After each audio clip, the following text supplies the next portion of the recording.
Assalamualaikum warahmatullahi wabarakatuh. Saya Surma Andini akan membacakan hasil diskusi kelompok kami, yaitu tentang keamanan sistem basis data atau database. Pengertian keamanan database, yaitu suatu cara untuk melindungi database dari ancaman, baik dalam bentuk kesengajaan ataupun tidak sengaja. Ancaman adalah segala situasi atau kejadian baik secara sengaja maupun tidak yang bersifat merugikan dan mempengaruhi sistem, serta memiliki konsekuensi terhadap perusahaan atau organisasi yang memiliki sistem database. Masalah keamanan database dapat dikelompokkan sebagai berikut. 1. Pencurian dan penipuan. 2. Hilangnya kerahasiaan dan privasi. 3. Hilangnya integritas. 4. Hilangnya ketersediaan. Kategori keamanan database. 1. Keamanan server, yaitu suatu proses pembatasan akses yang sebenarnya pada database dalam server itu sendiri. 2. Trusted IP access, yaitu setiap server harus dapat mengkonfigurasikan alamat IP yang diperbolehkan mengakses dirinya. 3. Koneksi database. Saat ini semakin banyaknya aplikasi dinamis menjadi sangat menggoda untuk melakukan akses yang cepat, bahkan update yang langsung tanpa autentifikasi. Jika ingin mengizinkan pemakai dapat mengubah database melalui webpack, pastikan untuk memvalidasi semua masukan untuk memastikan bahwa inputan benar, terjamin, dan aman. 4. Kontrol akses tabel, yaitu salah satu bentuk keamanan database yang sering diabaikan karena cukup sulit penerapannya. Penggunaan kontrol akses tabel yang benar membutuhkan kolaborasi antara sistem administrator dengan pengembangan database. Hal inilah yang sulit dilakukan, serta pemberian izin user untuk mengakses informasi dapat membuat informasi terbuka kepada publik. Baiklah, saya akan menjelaskan penyerangan dan penyalahgunaan database. Penyerangan. 1. Informasi yang sensitif yang tersimpan dalam database dapat terbuka bagi orang-orang yang tidak diizinkan. 2. Informasi sensitif yang tersimpan dalam database dapat altered in an uncountable manner. 3. Informasi sensitif yang tersimpan di dalam database dapat inaccessible bagi orang-orang yang diizinkan. Penyalahgunaan. 1. Tidak sengaja. 2. Kerusakan selama proses transaksi. 3. Anomali yang disebabkan oleh database yang konkuren. 3. Anomali yang disebabkan oleh pendistribusian data pada beberapa komputer. Logika yang mengancam kemampuan transaksi untuk memerintahkan konsisten database. Disengaja, pengambilan data atau pembacaan data oleh pihak yang tidak berwenang. 2. Pengubahan data oleh pihak yang tidak berwenang. 3. Penghapusan data oleh pihak yang tidak berwenang. Baiklah, saya akan menjelaskan tentang teknik pengamanan basis data.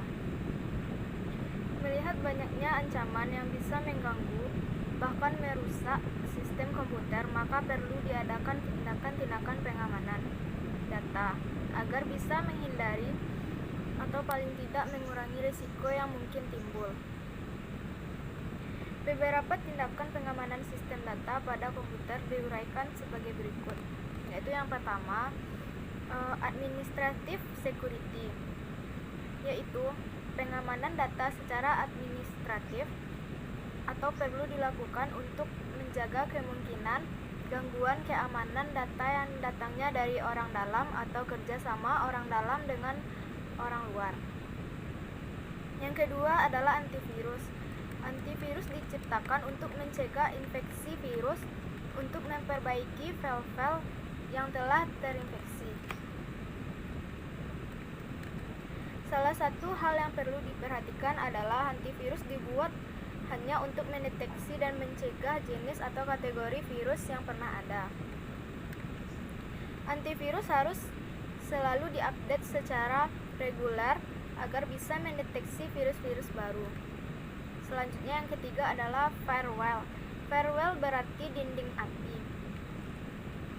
Biasanya dibuat pada bangunan besar untuk mencegah menjalannya api dari suatu bagian gedung ke bagian lainnya. Yang keempat ada proxy server. Proxy server pada dasarnya berfungsi seperti firewall. Jenis application level gateway adalah suatu server yang berada antara server jaringan dan internet. Kemudian yang kelima adalah enkripsi dan dekripsi, yaitu data yang dikirim melalui jaringan tidak jarang disadap oleh orang lain untuk kepentingan tertentu, sehingga timbul usaha untuk melakukan pengodean terhadap data sebelum dikirim melalui jaringan agar tidak bisa dibaca oleh penyadap. Setelah data rahasia sampai ke tujuan, maka data ini dikembalikan ke bentuk aslinya. Proses ini disebut data decryption. Ilmu matematik yang mendasari teknik enkripsi dan dekripsi disebut dengan kriptologis. Sedangkan teknik dan sains dari proses enkripsi dan dekripsi disebut kriptografi.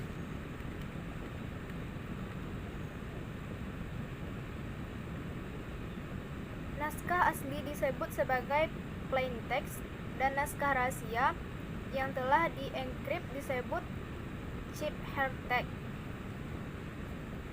Terdapat tiga level enkripsi basis data yang meliputi. Yang pertama adalah enkripsi pada level penyimpanan atau storage.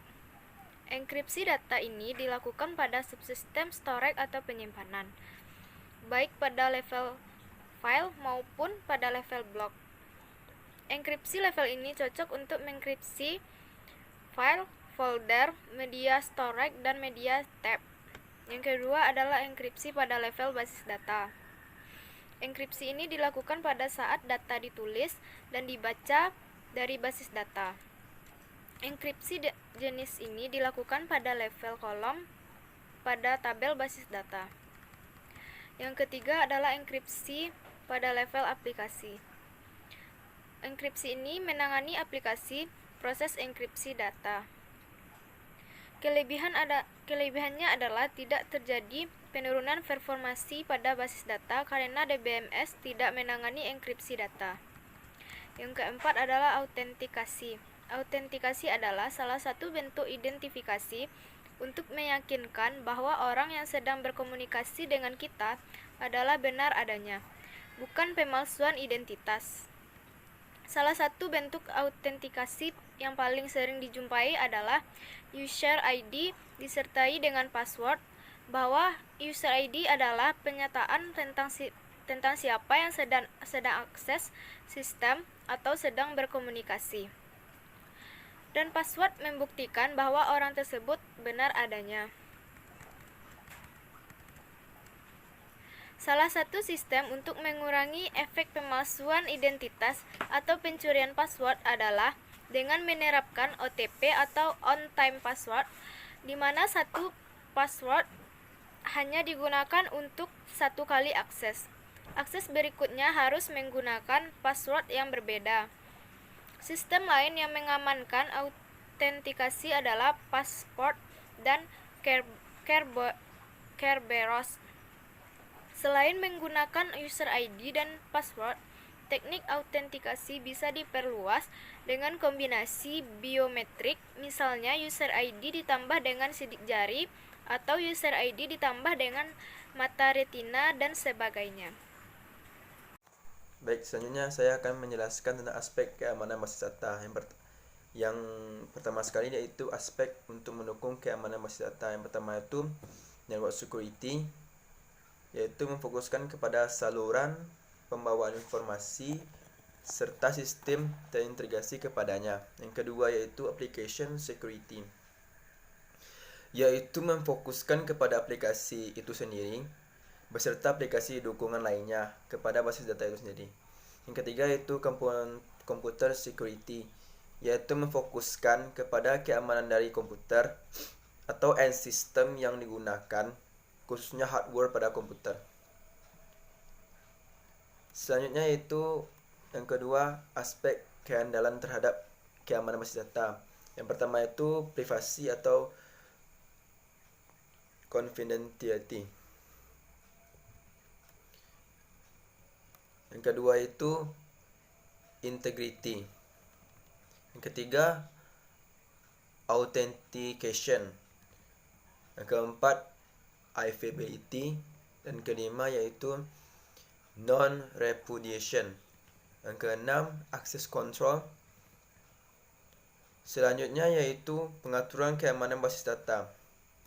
Pertama, otorasi, yaitu pemberian wewenang atau hak untuk mengakses sistem atau objek database.